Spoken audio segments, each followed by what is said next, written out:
247. The following colored tubes with conventional stoppers are to be collected during routine venipuncture: green, gray, lavender, black. According to NCCLS guidelines, which evacuated tube stopper color should be collected first?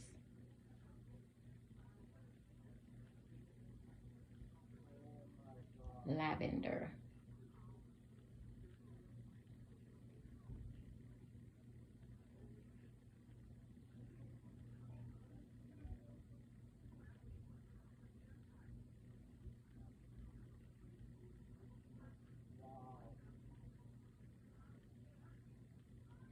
This book seems like it's going to confuse the heck out of me. 248. The following colored tubes with conventional stopper are to be collected during routine venipuncture: lavender, red SST, sky blue, yellow containing SPS. According to NCCLS guideline, which tube stopper color should be collected first? Yellow. At least that's right. I guess the order of draw is based on routine. I don't know. 249. The following colored tube with conventional stoppers are to be collected during routine venipuncture: lavender, red SST, sky blue, yellow, the SPS. According to NCCLS guideline, which tube should be collected last? Lavender.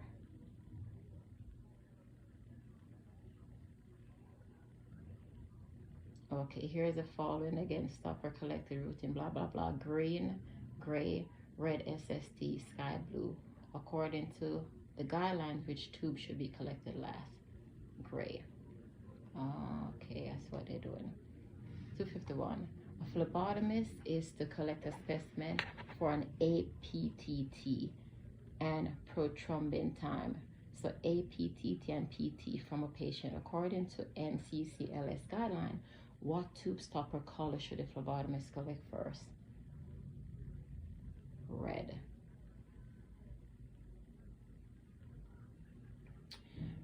252. The following colored tube with Hemogard stoppers are to be collected during routine venipuncture: gold, green, gray, lavender. Oh, that's what they mean.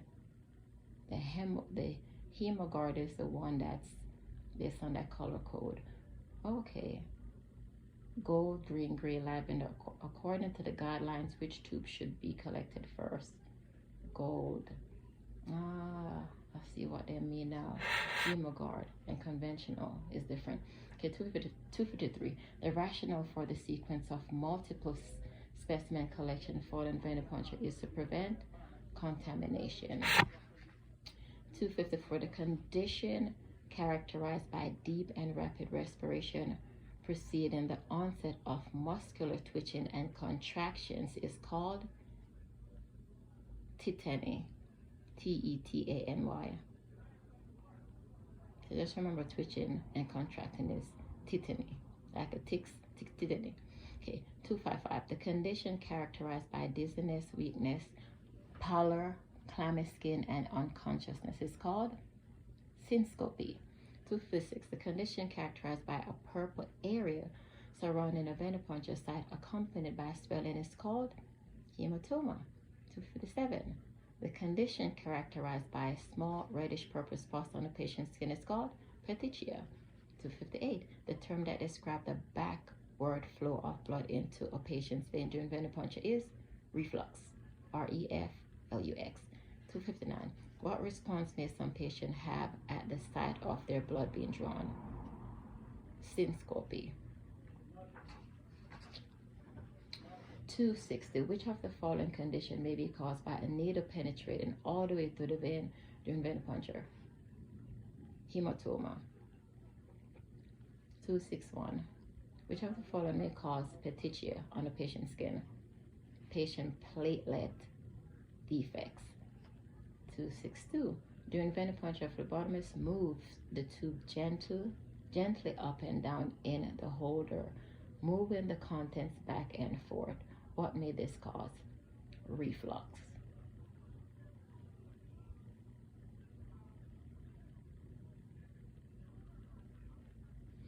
263. The condition in which the plasma portion of the blood filters into the tissue is called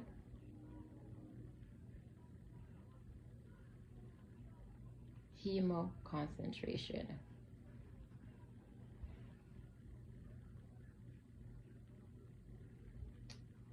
264. Hemoconcentration of the specimen may be caused by prolonged tourniquet application.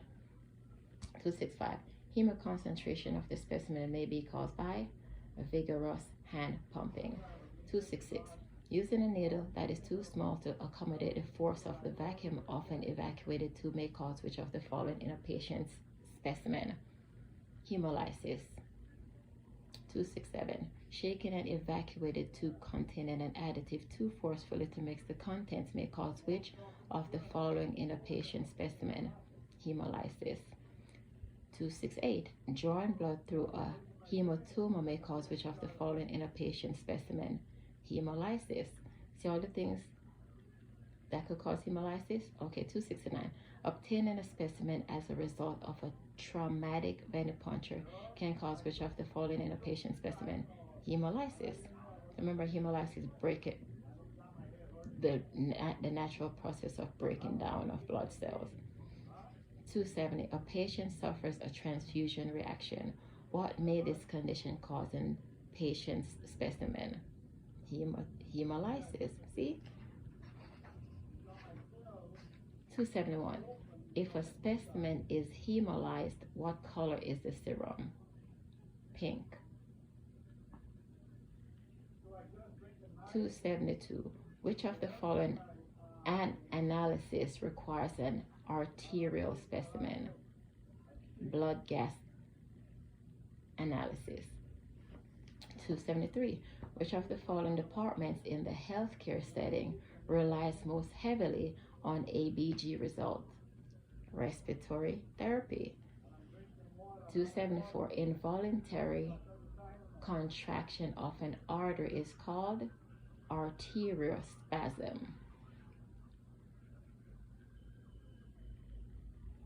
275. A process where blood is provided to a part of the body by more than one blood vessel is called collateral circulation.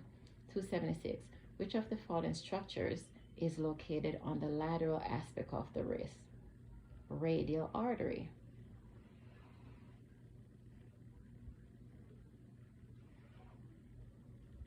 277.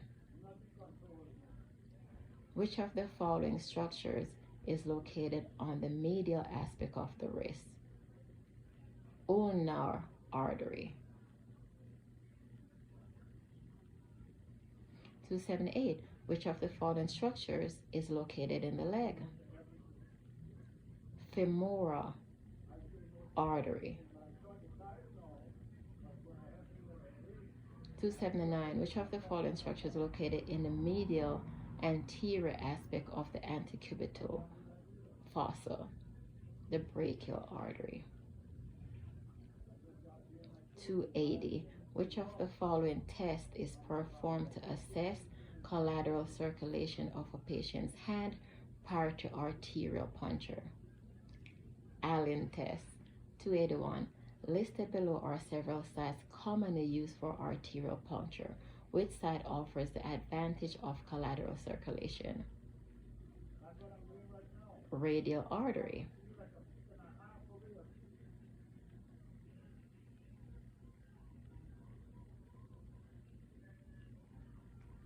282. Listed below are several sites commonly used for arterial puncture. Which is the second choice for arterial puncture?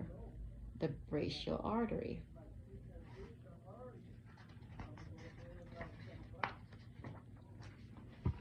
283. Listed below are several sites commonly used for arterial puncture. Which site offer the advantage of largest size? The femoral artery. 284. Listed below are several sites commonly used for arterial puncture. Which site has the disadvantage of being located close to the basilic vein? The brachial artery.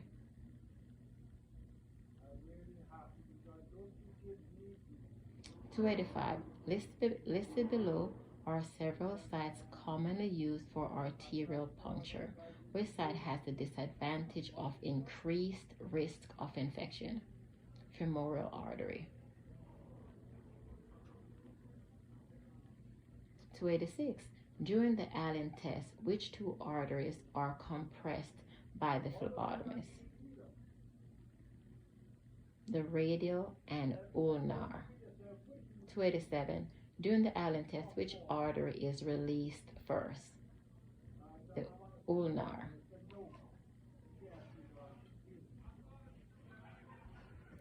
288. During the Allen test, two arteries are compressed. One artery is subsequently released. If normal circulation is present, the patient's hand should turn pink within how many seconds? 5. 289. During the Allen test, a patient's hand returns to pink 10 seconds after one of the arteries is released. What should the phlebotomist do next? Perform Allen test on another site. 290. Which of the following supplies would a phlebotomist carry on his or her tray to collect samples for ABG analysis? Alcohol, syringe, and rubber stopper. 291. Which of the following blood vessel characteristics is helpful to a phlebotomist when palpating for a suitable site for arterial puncture? Pulse. 292. Which of the following equipment is used routinely for venipuncture but not arterial puncture? Tourniquet.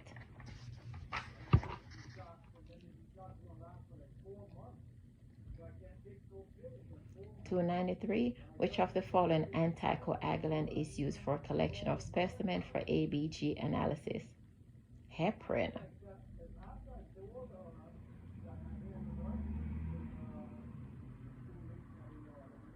294. The phlebotomist should inform a patient that the ABG procedure is more painful compared to venipuncture.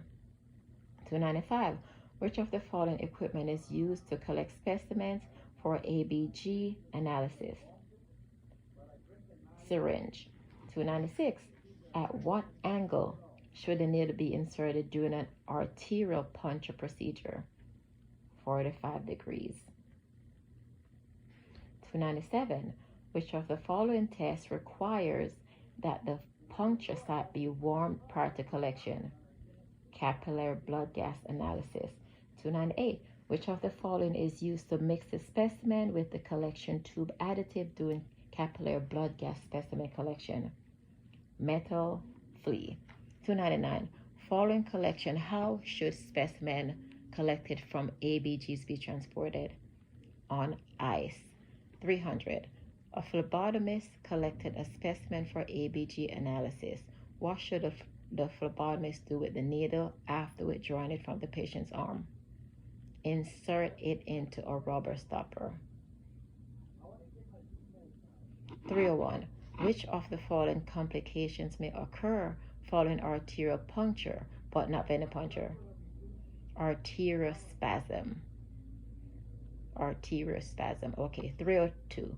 A sudden transient constriction of an artery in response to pain or other stimuli is called arteriospasm. 303. Pressure is applied to an arterial puncture site for at least 5 minutes following a procedure to prevent hematoma. 304. A physician would most likely order a blood culture on a patient who has FUO.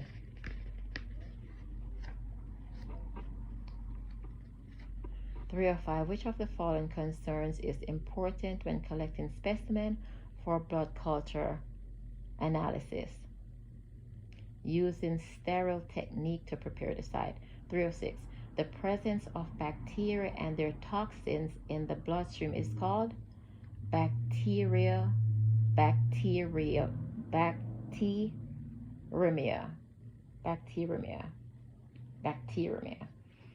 307. The terms that means without air is anaerobic.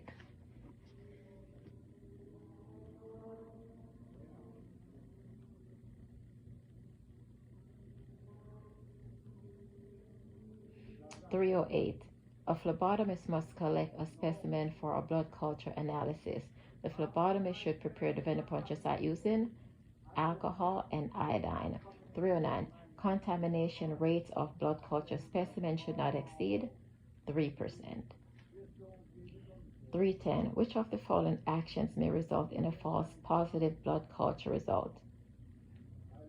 Repalpating the site.